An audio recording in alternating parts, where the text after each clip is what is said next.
Hello friends, welcome to Defence Matrix. तो जब से स्काई स्टिंग मिसाइल इंडिया को ऑफर हुई है, ये न्यूज़ आ रही है, तब से इसको लेकर भी डिबेट बढ़ गई है कि क्या हमें ये मिसाइल लेनी चाहिए या फिर हमें अस्त्र का वेट करना चाहिए।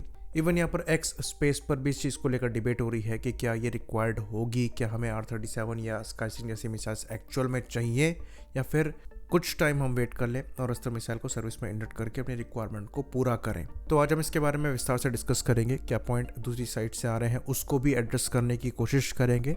ऐसे डिस्कशंस से काफ़ी कुछ सीखने को मिलता है। होपफुली इस वीडियो का आउटपुट भी वैसा ही हो। बाकी हम अपने पर्सनल ओपिनियन की बात करें तो हमारे हिसाब से कुछ नंबर में स्काई स्टिंग मिसाइल और R-37 बेनिफिशियल हो सकते हैं। अब हम ऐसा क्यों सोचते हैं ये भी हम एक्सप्लेन करेंगे। तो अब आर्ग्यूमेंट ये है कि अगर हम R-37 और स्काई स्टिंग मिसाइल पर इन्वेस्ट करना स्टार्ट कर देंगे तो ये अस्त्र के प्रोग्राम को अफेक्ट करेगा, जो कि हमारा डोमेस्टिक प्रोग्राम है। और अगर वो अफेक्ट होगा तो वहाँ पर अस्त्र मिसाइल का इवोल्यूशन नहीं हो पाएगा, बड़े ऑर्डर्स नहीं मिल पाएंगे और बेटर मिसाइल्स हम नहीं बना पाएंगे, जो कि एक लॉजिकल कंसर्न है। डोमेस्टिक प्रोग्राम बहुत ज़्यादा क्रूशल है। अगर आपको चाइना जैसी कंट्री को फ्यूचर में काउंटर करना है तो बिना डोमेस्टिक R&D के और मैन्युफैक्चरिंग इंफ्रास्ट्रक्चर के आप नहीं कर सकते। अगर आप इंपोर्ट डिपेंडेंट ही रहेंगे तो लोकली ये कैपेबिलिटी आप डेवलप नहीं कर पाएंगे। पाकिस्तान से तो आप इंपोर्टेड वेपन के साथ लड़ सकते हैं, पर चाइना के साथ नहीं लड़ सकते। तो ये बिल्कुल जेन्युइन कंसर्न है, लॉजिकल है। इसलिए हम सेम सेंटीमेंट यहाँ पर शेयर करते हैं कि डोमेस्टिक वेपन्स का ऑल्टरनेटिव हो ही नहीं सकता। आपको अल्टीमेटली वही परस्यू करना चाहिए और वही आपका कमिटमेंट होना चाहिए, वरना चाइना को आप फ्यूचर में फेस नहीं कर पाएंगे। लेकिन फिर आप सवाल पूछेंगे कि आप R-37 और स्काई स्टिंग के प्रोक्योरमेंट को कैसे सपोर्ट कर सकते हैं। और ये चीज़ तो हम 2019 से बोलते आ रहे हैं कि हमें लॉन्ग रेंज की BVR मिसाइल सर्विस में इंडक्ट करनी चाहिए। तो इसके पीछे पहला रीज़न ये है कि स्काई स्टिंग और R-37 ये दोनों डिफरेंट कैटेगरी की मिसाइल हैं अस्त्र फैमिली से। ना ही ये अस्त्र मार्क 2 की कैटेगरी में आती हैं, ना ही ये अस्त्र मार्क 3 या फिर गांडीव मिसाइल की कैटेगरी में आती हैं। तो गांडीव मिसाइल आपकी SFDR टेक्नोलॉजी को इस्तेमाल करती है, वहीं पर अस्त्र मार्क 2 की जो रेंज है ये 160 किलोमीटर्स की है और मिसाइल की काइनेमैटिक्स भी डिफरेंट है। यहाँ पर अस्त्र मार्क 2 ज़्यादा सूटेड है एक फाइटर जेट को इंगेज करने के लिए, वहीं पर R-37 एक काफ़ी हैवी मिसाइल है। बात करें स्काई स्टिंग की तो इसके बारे में बहुत ज़्यादा पब्लिक डोमेन में इंफॉर्मेशन नहीं है, पर फ्लाइट कैरेक्टरिस्टिक्स काफ़ी हद तक डेविड स्टिंग की स्टर्म मिसाइल से मैच कर सकते हैं, क्योंकि ये उसी का एक वेरिएंट है। बट अगेन रेंज वहाँ पर 200 से 250 किलोमीटर की है, तो वो अस्त्र मार्क 2 की कैटेगरी में नहीं आती है। SFDR मिसाइल जो है वर्किंग प्रिंसिपल डिफरेंट है, एक्सपेंसिव मिसाइल होगी और इन दोनों मिसाइल से लॉन्गर रेंज में टारगेट को इंगेज करने में सक्षम होगी, हायर एनर्जी को सस्टेन करते हुए टारगेट को हंट करेगी। तो वो एक डिफरेंट कैटेगरी की मिसाइल है। इसलिए हमारा ये मानना है कि ये जो R-37 और स्काई स्टिंग मिसाइल है ये अस्त्र की कैटेगरी में नहीं आती, इसलिए उस प्रोग्राम को अफेक्ट या फिर थ्रेटन नहीं करती है। इवन अगर आप R-37 के यूज़ केस को देखेंगे जो कि रशिया द्वारा इस्तेमाल करी जा रही हैं, तो ऐसा बिल्कुल नहीं है कि अगर Su-35 R-37 कैरी कर रहा है तो वही फायर कर रहा है। R-37 के साथ R-77 मिसाइल भी कैरी करी जा रही हैं। अब वहाँ पर इसका यूज़ केस क्या है इसको हम समझाने की कोशिश करेंगे। तो BVR कॉम्बैट अब पहले से काफ़ी बदल गया है। लॉन्गर रेंज की मिसाइल्स यहाँ पर आ गई हैं। सेंसर्स भी अब लॉन्गर डिस्टेंस पर देख सकते हैं। पहले ये था कि सेंसर्स की लिमिटेशन थी, मिसाइल उस हिसाब से थी, तो इफेक्टिव BVR कॉम्बैट 50 से 60 किलोमीटर की रेंज पर होती थी। लेकिन अब सेंसर भी यहाँ पर ट्रिपल डिजिट की रेंज में टारगेट को ट्रैक कर सकता है, तो मिसाइल से भी एक्सपेक्ट किया जाता है कि इतनी रेंज में कम से कम इंगेज करने की टारगेट को ये कोशिश करें। और ऑपरेशन सिंदूर में चीज़ नजर आ गई कि पाकिस्तान द्वारा PL-15 फायर करी गई काफ़ी लॉन्गर रेंज से। तो जितना डिस्टेंस पर टारगेट होगा, टारगेट को हिट करने की जो प्रोबेबिलिटी है वो उतनी कम हो जाती है। तो अगर आप 200 किलोमीटर की रेंज वाली मिसाइल यूज़ कर रहे हैं और जो टारगेट 180 किलोमीटर या फिर 170 किलोमीटर की रेंज में है उसको इंगेज करने की कोशिश कर रहे हैं, तो वो टारगेट इंगेज होगा या फिर डिस्ट्रॉय होगा इसकी प्रोबेबिलिटी बहुत कम होगी। इसलिए जो नो एस्केप जोन होता है मिसाइल का, वो मिसाइल की मैक्सिमम इंगेजमेंट रेंज से काफ़ी कम होता है। ये 40 से 50% के अराउंड ही होता है। तो अगर हम R-37 की बात करें तो R-37 जो मिसाइल है ये काफ़ी हैवी है। ये सस्टेनर बूस्टर मोटर को यूज़ करती है, यानी कि कोई स्पेशल टैक्टिक्स नहीं है ड्यूल पल्स ट्रिपल पल्स जैसी। सिंपली काफ़ी हैवी मिसाइल है, टारगेट को अप्रोच करती है हाई स्पीड से, बहुत कम मनूवर कर पाती है।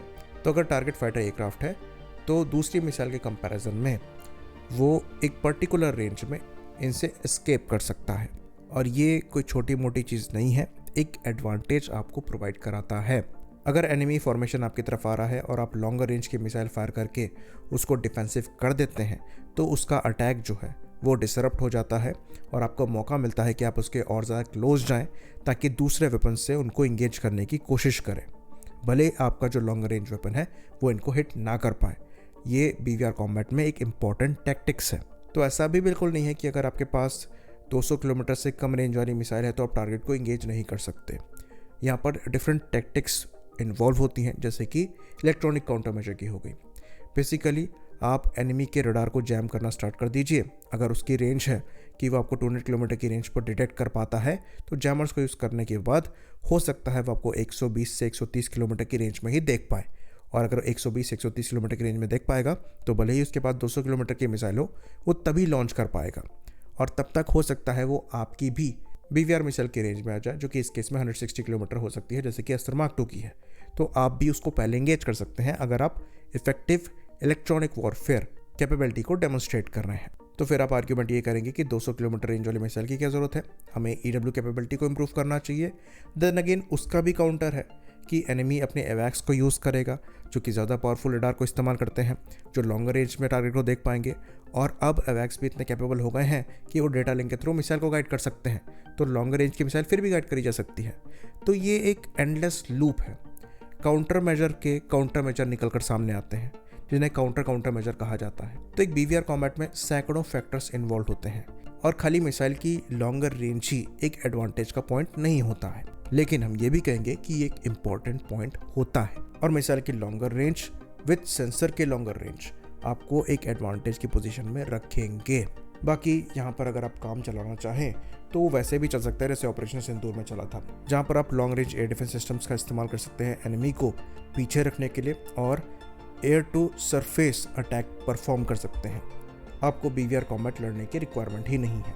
तो यहाँ पर ऑल्टरनेटिव्स भी आप दे सकते हैं कि 10 तरीके हैं जिनसे हम BVR कॉम्बैट में पड़े ही ना और हम अस्त्र मिसाइल का वेट करें। और इस ऑल्टरनेट अप्रोच से हम अग्री करते अगर हम उस कैटेगरी में मिसाइल बना रहे होते जिस कैटेगरी में R37 और स्काईस्टिंग आती है। यानी कि अगर हम अस्त्र के किसी वेरिएंट पर काम कर रहे होते जो कि ट्रिपल पल्स को यूज़ करते हुए मिसाइल की रेंज को एक्सटेंड करते हुए 200 किलोमीटर को क्रॉस कराता, तो शायद स्काईस्टिंग का डिस्कशन यहाँ पर होता ही नहीं। पर फिलहाल हम उस पर काम नहीं कर रहे हैं।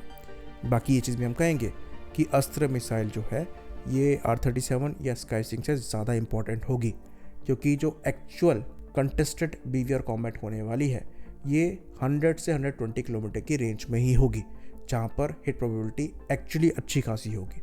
और उस रेंज में आपकी अस्त्र मार्क 2 आती है और एनिमी हो सकता है PL-15 जैसी मिसाइल का इस्तेमाल करें। और आप मल्टीपल अस्त्र मार्क 2 जैसी ही मिसाइल फायर कर सकते हैं, जो कि वज़न में भी कम होगी और ज़्यादा मनवर्स परफॉर्म करने में भी सक्षम होगी। तो R37 और स्काईस्टिंग जैसे मिसाइल्स को आपको बहुत बड़े नंबर में नहीं लेना है। अगर इनकी ऑर्डर संख्या 200 तक भी रखी जाती है तो हमारे हिसाब से सफिशेंट है, उससे ज़्यादा हमें नहीं चाहिए।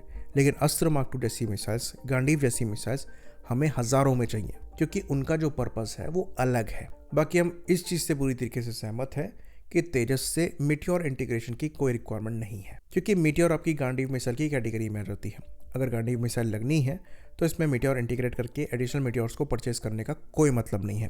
इवन हम यहाँ तक कहेंगे कि अगर आप रफाल के एडिशनल ऑर्डर्स को प्लान करना है तो वहाँ भी आपको मीटियोर के बजाय गांडीव मिसाइल को शुरुआत से ही एज अ स्टैंडर्ड रखना चाहिए, क्योंकि ये प्लेटफॉर्म 2030 से पहले नहीं आने वाले। सिमिलर टाइम फ्रेम में ये मिसाइल भी सर्विस में इंडक्ट हो रही होगी। पर स्काईस्टिंग और R37 का जो रूल है ये डिफरेंट है, अगर लिमिटेड नंबर में ली जाती है तो इन मिसाइल सिस्टम को हम एज अ बैंडेड देखते हैं और ये पैरेलल में अस्त्र फैमिली के आप यूज़ करने वाले हैं, इसलिए हमें इनके प्रोक्योरमेंट से कोई दिक्कत नहीं है। इनकी इमीडिएट नीड भी नज़र आती है। ऑल्दो इंटीग्रेशन अगर आप करेंगे प्लेटफॉर्म से तो कम 30 साल तो उसमें लग ही जाएगा, तो ये आपको इमीडिएट नहीं मिलेंगे, लेकिन 3 साल बाद भी जिस हिसाब से इनकी रेंज है ये सिग्निफिकेंट रोल प्ले कर सकती है। आई होप अब डाउट्स यहाँ पर क्लियर रहे हों। इसी बात पर इस वीडियो को हम खत्म करते हैं। लाइक करिए, सब्सक्राइब करिए। जय हिंद।